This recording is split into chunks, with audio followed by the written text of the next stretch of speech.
So I took the strings off, knocked them off. Now I will go as far as to say that these pegs look like they have wood grain in them.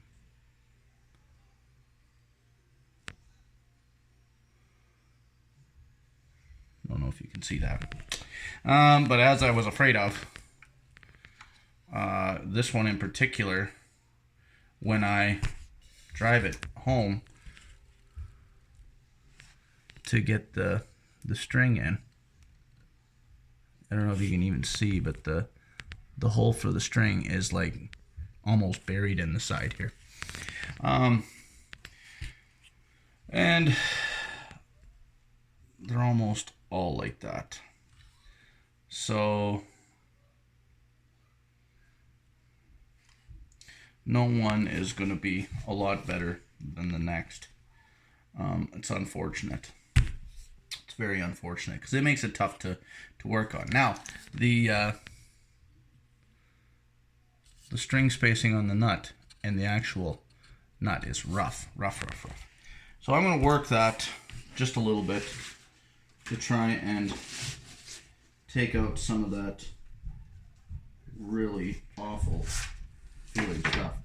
Because, I mean, nobody wants to have that. Now, here's the problem with doing this, okay, from a repairman luthier point of view.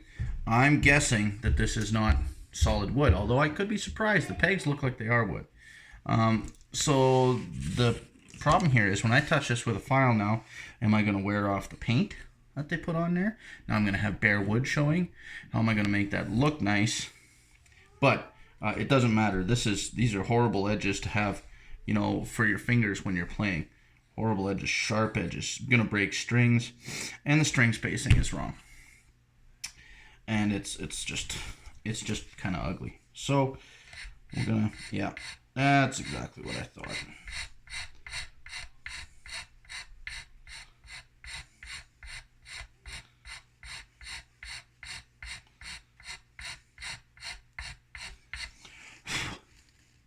So it is wood, looks like maple, which is good, okay? It's not ebony, but it's not oak or, you know, some real soft wood.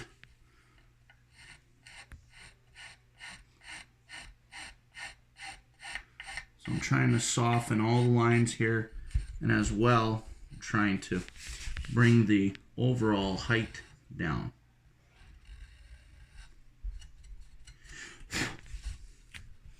And then I'm going to clean up the sides here because they're quite bad.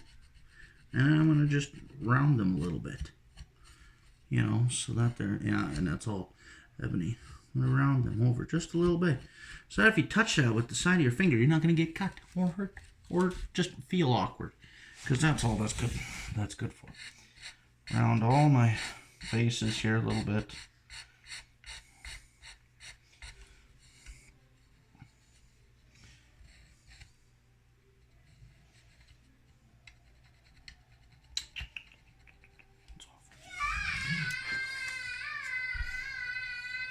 I don't know if you heard that. That's one of my kids. Got Mickey Mouse going in the background there. So,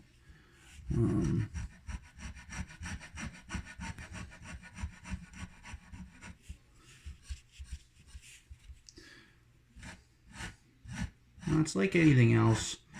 I don't expect perfection out of these instruments. I expect to have to tweak them to work properly because they're cheap. They're banged out as fast as they can. But if you expect your children to have the best chance at learning, at least give them the best start that you can. Okay? It can be a cheap instrument. It can still be set up well. Okay? That's a crucial differentiation for people to make. They don't have to have $1,000 instruments to start out. It can be a $150 fiddle. Spend that little bit of extra cash with a qualified luthier or technician and have them set that instrument up properly. If an instrument is not set up properly, it won't play properly. They won't be able to learn properly. It's a cascade effect.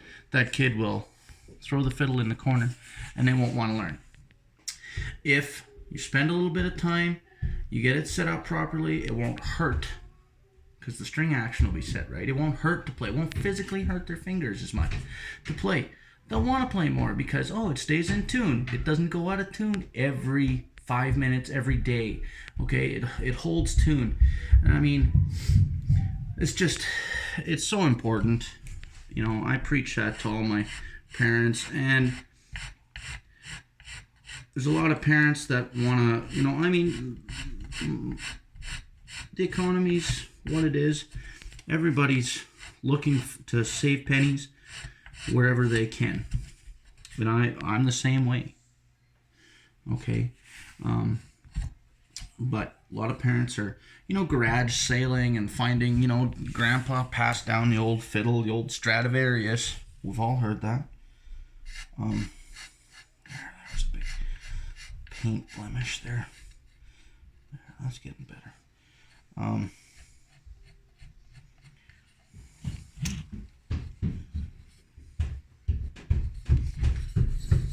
So, see, that's smooth now. The lines are smooth. I'm not hurting my fingers when I come across those edges. The height is better. I think I'm just gonna take a little more off of this G side here. One thing I never really looked at was the plane of the fingerboard. Okay, it's not bad. It's what you would expect. Like I said, ebony is becoming harder to source, and the quality of ebony, I shouldn't say the quality, because quality to me means how good a wood it is. Okay, not what color it is. So your high grade ebony is the solid black. It doesn't need to be dyed. Ebony, a lot of people don't know that ebony isn't always black. It has white, you know, parts to it and everything like that. That doesn't mean that the quality is less. But of course, you know, black was the desired thing for the last hundreds of years. So people need to change their mindsets a little bit, because ebony is becoming scarce. And so, you know, alternate woods are out there. There are alternates that are just as hard. There's beautiful woods. Why can't a violin have a nice, you know, wood grain for a fingerboard? There'd be nothing wrong with that. It doesn't see any more play than a guitar fretboard. So there's definitely things that are happening in the world that are changing some of those things. Now, I'm just trying to figure out here. See, I've still got those darned